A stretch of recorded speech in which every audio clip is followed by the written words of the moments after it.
pagi hari ini ya Tuhan, di tahun 2025, kami mengakui bahwa bersamamu Tuhan, kami sanggup melewati semua.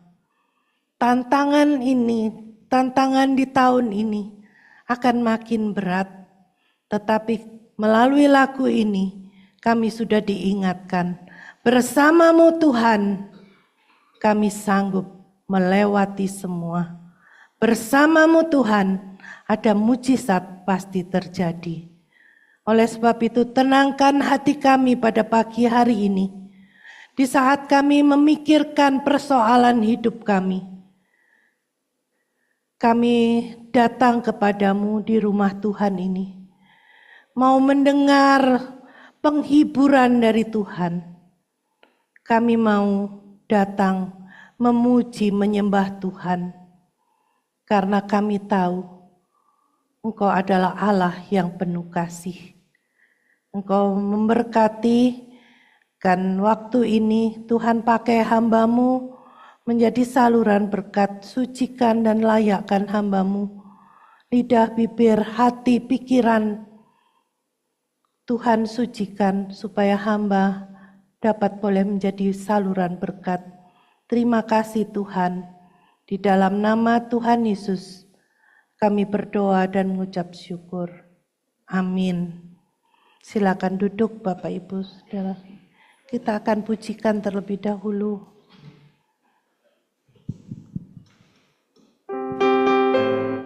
Bersabdalah Tuhan.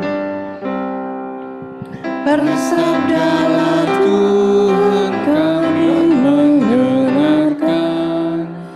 Bersabdalah Tuhan, kami mendengarkan.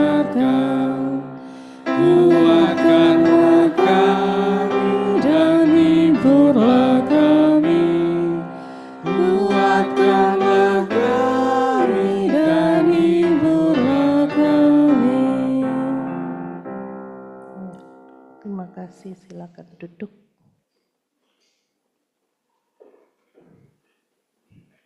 Tema hari ini adalah orang-orang yang menanti-nantikan Tuhan mendapat kekuatan baru.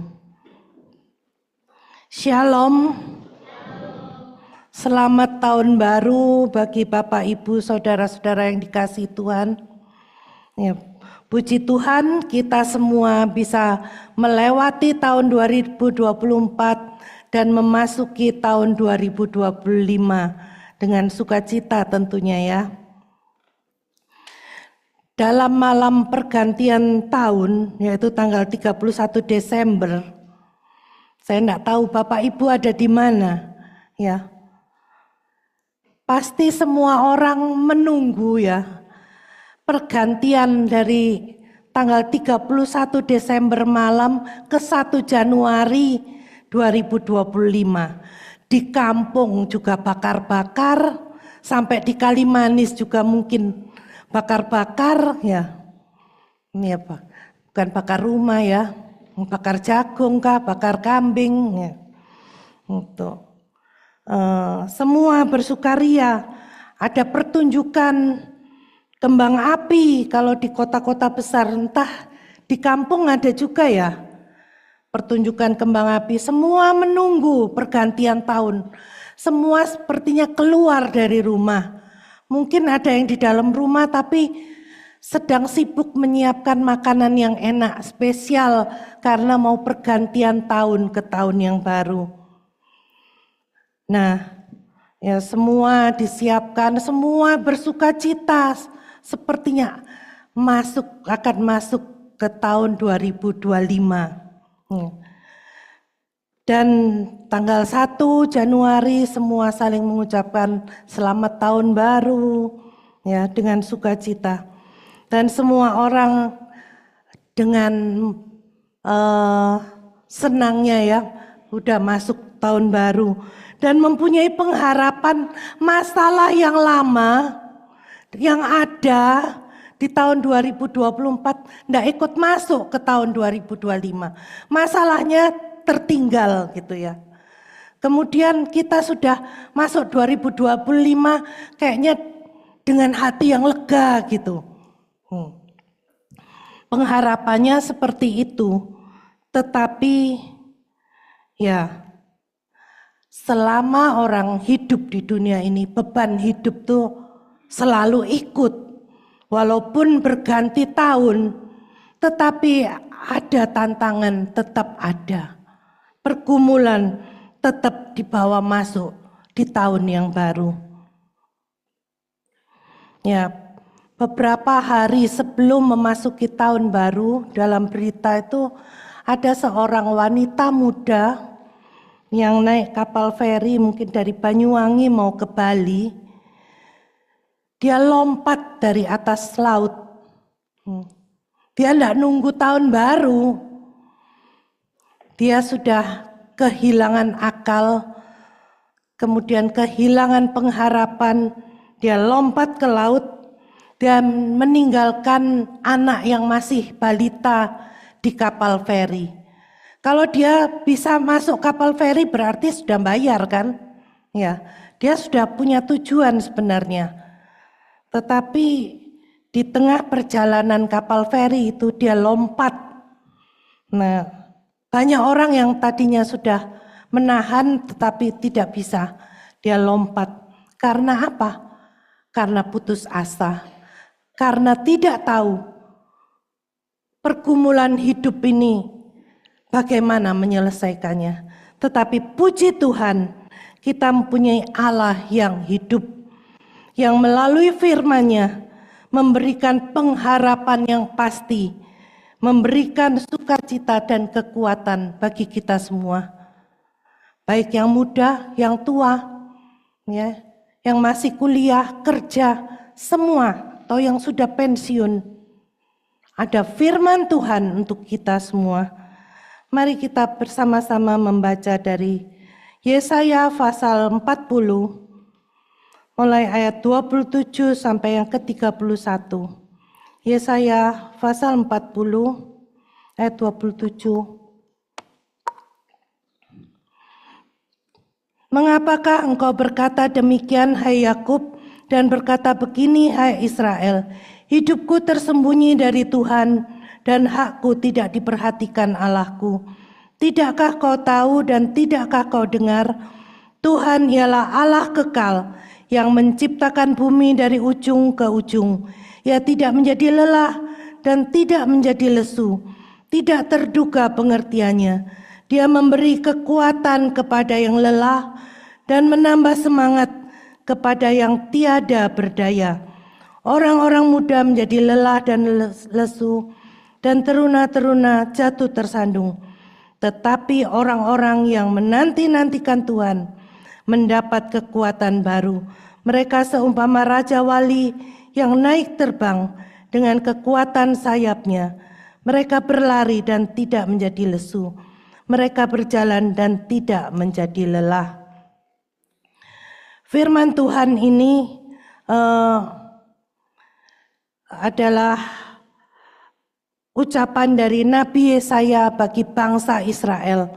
Bangsa Israel karena meninggalkan Tuhan, dia sudah tahu bahwa dia nenek moyangnya dipimpin oleh Tuhan keluar dari tanah Mesir dengan mujizat yang banyak. Tetapi mereka karena kawin mengawin yang campur dan kemudian bergaul dengan bangsa-bangsa yang tidak mengenal Tuhan, bangsa-bangsa yang mengenal dewa-dewa, mereka akhirnya meninggalkan Tuhan. Dan karena mereka meninggalkan Tuhan, Tuhan mengizinkan mereka ditawan. Tuhan membuang mereka, dibawa ke Babel. Tapi mereka tidak tahu berapa lama. Hanya Tuhan yang tahu menentukan waktu pembuangan itu. Dan pada waktu mereka mengalami kesusahan, pergumulan di tempat pembuangan, mereka mengatakan dengan putus asa, wah Tuhan sudah tidak peduli lagi sama saya. Hakku tersembunyi di hadapan Tuhan, mulai ingat pada Tuhan. Oh tapi menggerutu, aku ini susah karena Tuhan tidak sayang lagi. Aku ini susah karena Tuhan sudah membuang kami. Tetapi Nabi Yesaya mengingatkan kepada mereka, tidakkah kau tahu dan tidakkah kau dengar? Tuhan ialah Allah kekal. Kamu punya Tuhan, yaitu Allah yang kekal, yang menciptakan bumi dari ujung ke ujung. Israel ditegur oleh Nabi Yesaya. Diingatkan ya bahwa yang membuat kamu susah itu bukan Tuhan meninggalkan kamu, tapi karena dosamu. Ya. Karena dosa mereka meninggalkan Tuhan, mencari Allah-Allah lain, mencari pertolongan dari Allah-Allah lain. Sehingga Tuhan membuang ke Babel dan membiarkan mereka ditawan di sana. Nah, pada saat mereka ditawan, mereka hanya mau kelepasan. Saya mau bebas dari tawanan ini. Mereka hanya ingin berkat. Tetapi Nabi Yesaya mengingatkan bahwa yang menjadi masalah bukan Tuhan meninggalkan pada saat mereka mengalami kesesakan, tetapi karena dosa-dosa mereka. Di dalam Ibrani, firman Tuhan ini juga berbicara untuk kita semua di dalam memasuki tahun 2025. Mungkin kita mempunyai masalah dalam hidup kita yang belum terselesaikan di tahun 2024. Kita mulai mempunyai Allah yang mau menunjukkan apa yang salah dalam hidup kita. Ibrani pasal 12 ayat 5 sampai yang ke-8 saya akan bacakan. Dan sudah lupakah kamu akan nasihat yang berbicara kepada kamu seperti kepada anak-anak? Hai anakku, janganlah anggap enteng didikan Tuhan, dan janganlah putus asa apabila engkau diperingatkannya. Karena Tuhan menghajar orang yang dikasihinya, dan ia menyesah orang yang diakuinya sebagai anak. Jika kamu harus menanggung ganjaran, Allah memperlakukan kamu seperti anak. Di manakah terdapat anak yang tidak dihajar oleh ayahnya? Tetapi jikalau kamu bebas dari ganjaran yang harus diderita setiap orang, maka kamu bukanlah anak, tetapi anak-anak gampang, anak-anak yang bisa diremehkan. Tapi anak yang dikasihi, kalau salah dia ditegur. Kalau ditegur omongan enggak bisa, kalau masih kecil dia ditegur. Kalau di Alkitab bilang harus pakai rotan. Yang Bapak Ibu atau Bapak-bapak kalau negur anaknya yang masih kecil yang salah pakai apa? Kalau anak saya ingat, Papa memukul saya dengan ikat pinggang. Tapi enggak sampai berdarah-darah ya. Anak cewek, anak cowok. Ya Pak Sartono kalau marahi mereka karena berbicara kurang ajar mungkin dipukulnya pakai ikat pinggang. Dengan gitu aja walaupun pelan tapi sudah menyakitkan. Tetapi bukan karena benci, tapi karena kasih. Nah, Tuhan juga menyatakan kasih-Nya kepada bangsa Israel. Tuhan tidak membiarkan mereka menyembah Allah lain. Makanya Tuhan menghukum mereka dengan membuang mereka ke Babel. Tetapi di tengah-tengah penderitaannya di Babel, Nabi Yesaya dikirim untuk memberitakan pengharapan di dalam Tuhan.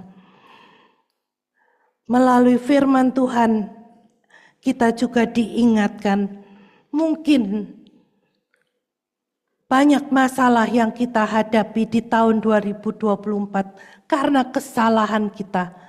Kalau mungkin pergumulan kita soal ekonomi yang kurang. Tapi Tuhan mengingatkan kita, menegur kita, kalau ekonomi kurang, apakah kita mengikuti gaya hidup, ya? Ataukah kita sudah mencukupkan diri dengan apa yang ada, tetapi saya masih tidak cukup. Ya. Kalau kita melihat orang lain punya itu, kita juga kepengen punya. Padahal kita tidak punya uang. Udah gampang sekarang, ada kami, ada pinjol, pinjam aja, pokoknya dia punya, aku harus punya. Biasanya karena saudara punya, aku juga punya. Atau teman dekat, dia punya ini, aku juga harus punya ini. Kadang-kadang kita, karena kesalahan kita sendiri menderita. Dan bagaimana kalau penderitaan bukan hanya karena ekonomi, di tengah-tengah keluarga mungkin ada kasih yang sudah mulai pudar. Anak sudah tidak lagi menghormati atau mengasihi orang tuanya. Suami dan istri mungkin kasih mulai pudar, kata-kata mulai kasar. Ya, semua itu karena memang lelah, ya. Itu yang menyebabkan lelah. Ya. Karena lelah, jadi emosi, mudah emosi, dan yang menerima emosi ini juga lelah. Ya, mendengar kata-kata suami yang kasar, lelah, letih, sedih. Ya, anak-anak yang kurang hormat, yang kurang mengasihi, atau ya sudah bekerja dengan keras, tetapi sepertinya enggak cukup, letih. Ya. Tetapi kita bisa mengoreksi. Tuhan katakan kalau kita mengalami kesusahan, apa yang harus kita perbuat kalau kita mengalami letih. Nabi Yesaya mengingatkan bangsa Israel karena mereka hanya mau pertolongan Tuhan tok. Oh Tuhan berkati, tolong keluarkan aku. Tapi hatinya belum kembali mengharapkan Tuhan. Menantikan Tuhan. Dia mau pertolongan Tuhan. Tapi bukan Tuhannya. Ya. Mungkin kalau ya bapak-bapak yang ingat masa pacaran dulu. Pasti ingin memberikan sesuatu bagi pacarnya ya. Tetapi bagaimana kalau pemberiannya yang diterima, tapi orangnya tidak diterima. Ya. Dikirim kue Sabtu pertama, wah kuenya terima kasih ya. Gitu. Dikirim lagi, tetapi ditunggu-tunggu tidak keluar. Kuenya diterima, buahnya diterima. Pemberian kalungnya diterima. Tetapi orangnya, sorry ya, aku enggak cinta sama kamu. Loh tapi kok diterima? Kok nunggu berkat, kok nunggu barang yang dikirimkan. Tapi sama orangnya enggak cinta. Tuhan enggak mau seperti itu. Kalau kita mau berkatnya, Tuhan mau hati kita tulus mengasihi Dia. Kita membutuhkan Dia. Kita mohon pertolongannya, tapi kita mohon Dia bersama dengan kita. Tuhan, aku mau di tahun ini aku bersama dengan Engkau. Ya. Diingatkan loh, Nabi Yesaya mengingatkan bangsa Israel dan juga kita semua. Tidakkah kau tahu? Tuhan ialah Allah yang kekal. Dia yang menciptakan bumi dari ujung ke ujung. Kita cuma wow gitu ya. Wow hebatnya Allah. Ia tidak menjadi lelah dan tidak menjadi lesu. Tidak terduga pengertiannya. Wow, hebat. Kita punya Allah yang hebat. Ya, kita perlu sampai mengerti. Kita ini milik Allah. Dan kita perlu terus diingatkan bahwa Allah kita Allah yang wow, yang hebat. Dia yang menciptakan kita. Dia bukan hanya menciptakan langit dan bumi, dia yang menciptakan kita. Dia akan tahu pergumulan kita. Dia tidak pernah menjadi lelah dan lesu kalau kita datang kepadanya di dalam doa. Tengah malam pun kalau hati kita sedih, kita bisa datang kepadanya dengan air mata kita. Dia tidak pernah lelah dan lesu. Dia tidak pernah tertidur. Dan dia punya pengertian yang tidak terduga. Oh, dia tahu air mata kita, air mata penyesalan atau air mata bohongan. Dia tahu sampai hati kita. Pengertiannya tidak terduga. Apakah kita datang kepadanya? Oh Tuhan, di tahun yang baru ini aku mau Tuhan memberkati aku, mencukupi aku. Iya, aku mau mencukupi kamu. Aku mengasihi kamu, aku tahu. Tapi aku tahu waktunya kapan memberkati kamu. Sampai kamu tulus membuka hatimu kepadaku. Aku butuh Engkau Tuhan. Ya. Allah yang Maha Kuasa ini penuh kasih. Di sini dikatakan ayat 29. Dia memberi kekuatan kepada yang lelah dan menambah semangat kepada orang-orang yang tiada berdaya. Dia sanggup menolong, dia sanggup menghibur, dia sanggup mengangkat. Tapi dia tahu kapan waktunya menolong. Dia melihat ketulusan hati kita. Butuh dia atau butuh pertolongannya tok. Butuh berkatnya tok. Butuh dia yang wow atau butuh pemberian-pemberian ya, yang kita naikkan kepadanya. Tuhan aku butuh ini, Tuhan aku butuh ini. Tetapi kita tidak butuh kehadirannya dalam hidup. Tuhan tahu, Tuhan melihat setiap kita. Dan Tuhan mau setiap keluarga, dari anak-anaknya, dari suami, istri, Tuhan mau kita tulus kepadanya. Dia akan terus mengangkat, dia akan terus menolong. Diingatkan bahwa dia tidak menjadi lesu, tidak menjadi lelah untuk memberikan kekuatan kepada yang lelah. Sebagai hamba Tuhan kadang juga lelah loh. Bukan dengan apa ya, kita juga mengalami kadang kejenuhan. Persiapan itu juga lelah. Membaca buku, saya persiapan kadang sampai jam 2 malam. Ya, jam 1 masih belum selesai, mata sampai sepet. Ya, kadang mengalami kelelahan. Jadi kalau saya persiapan, saya tidak mau diganggu. Saya pulang ke rumah saya, kalau di Kahuripan, tetep anakku, enggak ya, mama mau persiapan bawa firman Tuhan. Enggak sembarang. Wah gampang 5 menit jadi. Bukan itu, Tuhan mau sebagai hamba Tuhan bertanggung jawab dengan apa yang disampaikan. Kadang-kadang jenuh ya. Apalagi kalau dikasih tugas minggu, kemudian disusul Rebo, disusul Sabtu, disusul lagi ya Jumat, Sabtu, Minggu lagi. Wih, gimana persiapannya? Badan lelah. Ya, sorry.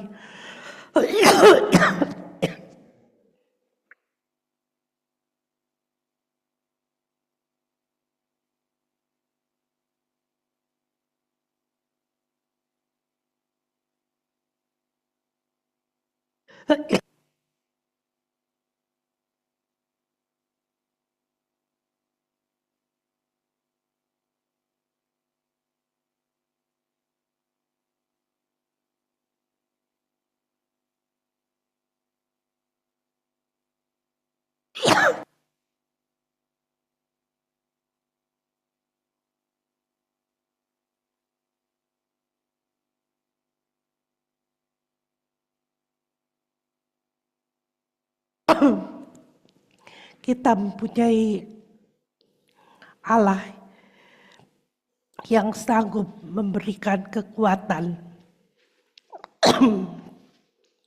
kepada kita semua.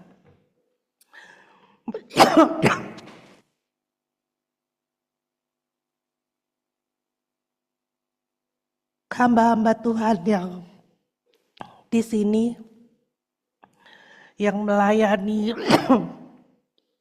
dengan waktu yang full, pada akhir tahun Tuhan memberikan hiburan. Mereka bisa rekreasi ke Bali. Pasti Tuhan mencukupi segala kebutuhannya. Dan itu merefreshing jiwa yang lelah. Kita semua perlu refreshing dari Tuhan. Tetapi kalau kita mengandalkan Tuhan, Tuhan tahu memberikan kesegaran jiwa. Kita membaca dari yang ayat 20, ayat yang ke-30, 31. 30 dulu. Ya. Orang-orang yang tidak mengandalkan Tuhan, dia pasti jatuh. Dia pasti lemah, mundur, kecewa dari Tuhan. Kalau masalahnya tidak segera diangkat oleh Tuhan, tidak segera ditolong oleh Tuhan, mereka akan kecewa.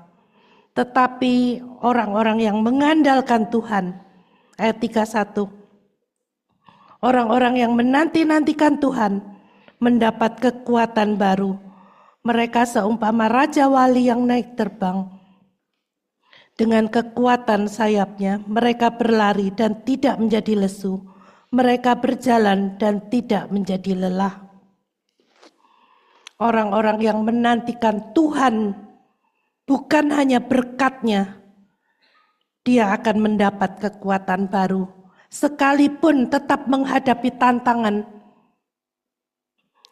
sekalipun menghadapi masalah yang berat, dia akan kuat karena dia bersandar kepada Allah yang kuat. Allah yang wow, luar biasa. Allah pencipta langit dan bumi. Allah yang tidak pernah lelah mendengar doa. Orang yang menanti-nantikan Tuhan, jiwanya akan direfresh oleh Tuhan dengan segala kebaikan Tuhan. Walaupun tantangan yang ada, masih ada tantangan ini, tapi ada penghiburan, pertolongan Tuhan dengan yang lain. Itu yang merefresh jiwa. Jadi sekalipun mengalami masalah yang sama, pekerjaan yang sama, dengan gaji yang sama, dan juga ya kuliah berat, harus selesai, penyakit yang tidak sembuh-sembuh. Kalau mengandalkan Tuhan, Tuhan memberikan kekuatan demi kekuatan, sehingga tidak ada pikiran untuk stop di tahun ini, bunuh diri saja. Jadi orang yang menanti-nantikan Tuhan mendapat kekuatan baru.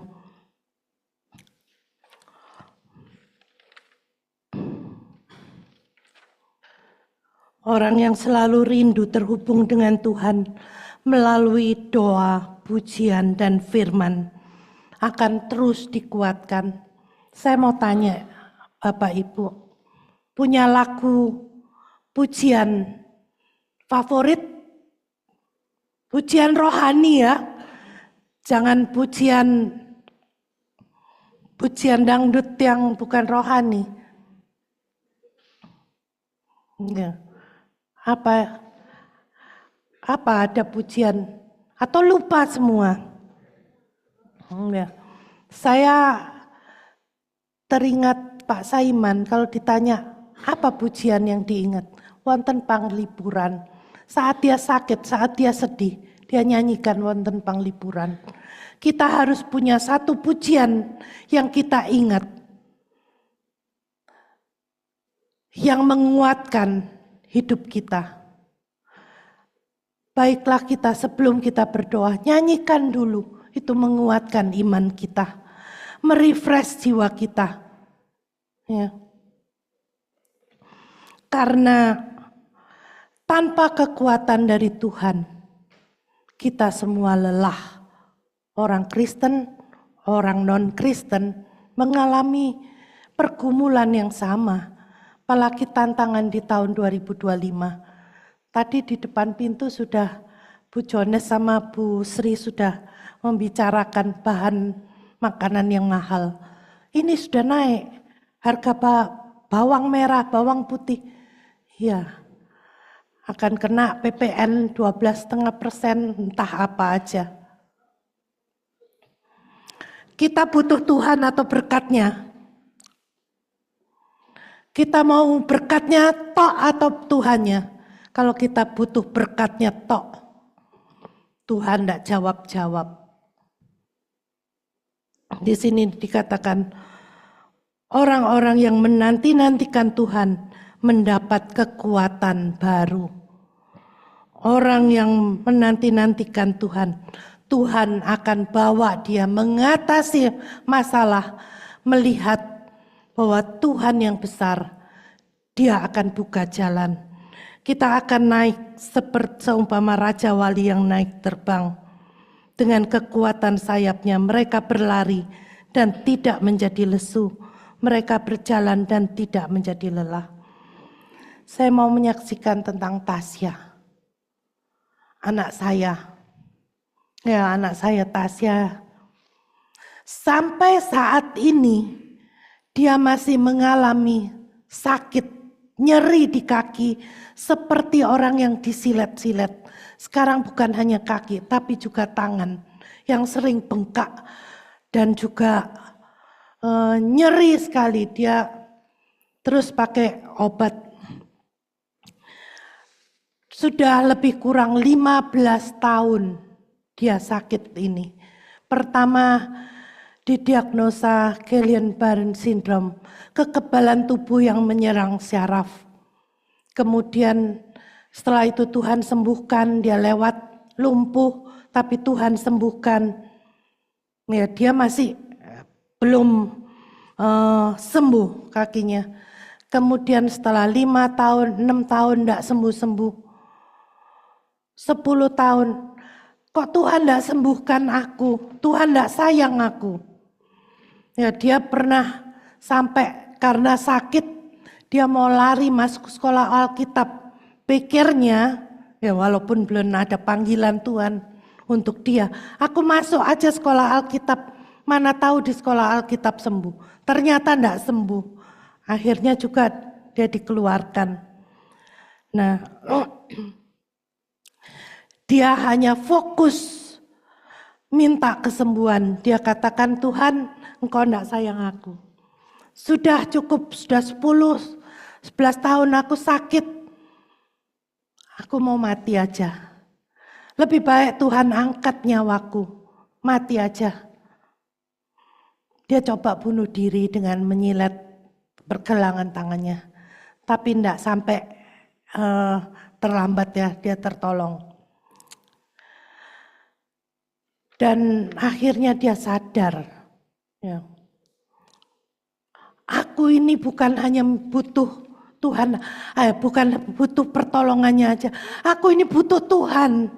Dia katakan, pada saat dia bekerja di Jakarta, dia katakan, Tuhan aku butuh Engkau, bukan hanya pertolonganmu.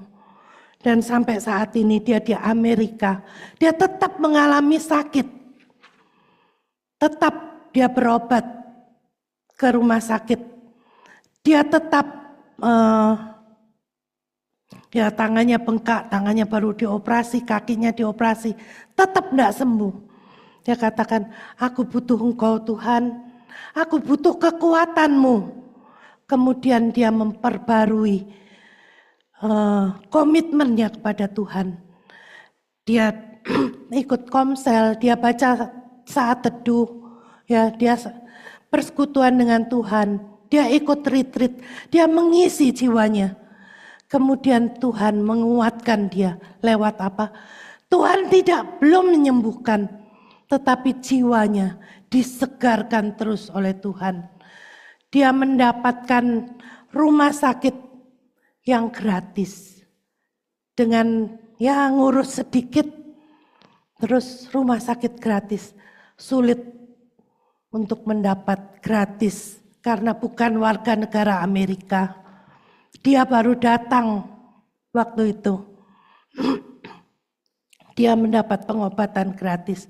Dan sampai saat ini banyak sekali penghiburan Tuhan yang Tuhan buat. Mujizat Tuhan yang nyata bagi dia. Kalau dia sampai di Amerika itu aja mujizat Tuhan. Dia mendapat pekerjaan, dari satu pekerjaan pindah ke satu pekerjaan. Bagaimana Tuhan yang memimpin dia. Kemudian dia mengandalkan Tuhan sampai saat ini. Dia bekerja di daycare. Dulu dia waktu pertama kali sampai di Amerika kerja apa aja. Tapi dia harus berdiri 9 jam, 10 jam. Kakinya enggak kuat. Dia harus berhenti. Ya. Kerja di restoran, kerja di mall, jual kacamata. Dia enggak kuat. Tapi sekarang Tuhan pimpin dia. Bekerja di daycare, dia bisa bekerja sambil duduk, sambil main dengan anak-anak. Ya, menjaga anak-anak. Bagaimana Tuhan memelihara. Dia tidak harus siapkan makanan. Dia bisa bawa pulang makanan-makanan sehat dari daycare. Siang dapat makan, pulang sekolah jam 6. Pulang dari daycare itu dia bisa bawa makanan, bawa susu, bawa es krim, bawa apa yang disiapkan. Dia bisa berhemat dengan itu.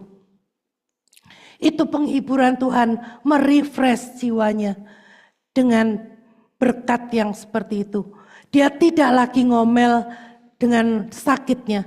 Tuhan, kalau Tuhan izinkan aku sakit, terus sampai aku mati. Kalau Tuhan beri aku kekuatan, aku tetap memuji Tuhan. Aku tetap menyaksikan kebaikan kemurahan Tuhan. Jadi di daycare itu dia menguatkan guru-guru yang lain. Guru-guru, kepala sekolah. Akhirnya kemarin dia diantar bosnya, kepala sekolah ke rumah sakit. Bertemu dengan dokter. Jadi kepala sekolah itu mengerti penyakitnya, jadi tidak mengada-ada dan dia bisa lebih dapat perhatian. Ya, kalau dia mau ke dokter, dia boleh. Ya. Banyak hal yang Tuhan siapkan untuk kita, untuk merefresh jiwa kita. Ya, kadang saya capek juga ya, saya capek. Bukan hanya tubuh, kadang ya tubuh ini karena sudah tidak ada yang nyetirno lagi, kayak sudah tidak ada Pak Sartono, tidak ada yang nyetir, kadang capek juga ya. Tetapi kalau capek itu saya dengar cucu saya si Dev, Oma I love you, waduh capeknya hilang. Ya, masih ada yang ternyata yang bilang I love you ke saya, Oma Dev sayang Oma sambil dipeluk. Benar-benar dia sayang saya. Nah, itu merefresh ya. Bapak Ibu mungkin pikirkan, renungkan. Tuhan ada bersamamu. Carilah dia. Nantikan dia. Bukan berkatnya tok. Kok enggak cukup saya aku bulan ini? Enggak. Tuhan aku mau bersamamu Tuhan menjalani tahun ini. Aku percaya Engkau merefresh jiwaku. Engkau juga akan membukakan pertolongan, membukakan jalan untuk menolong aku. Jangan cari berkatnya tok. Jangan cari pertolongannya tok. Carilah Dia yang wow, luar biasa. Wow, kita juga akan wow, lihat pertolongan Tuhan dalam hidup kita. Doa kita yang dijawab, wow gitu ya. Sabar, nantikan Tuhan bertindak. Asal kita terus menantikan Dia, bukan amplopnya, bukan duitnya, tapi wow, kehadiran-Mu Tuhan menyegarkanku. Amin. Kita berdoa. Minta untuk Bapak Mahendra pimpin dalam doa untuk firman Tuhan.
Bapa yang di surga, pada pagi hari ini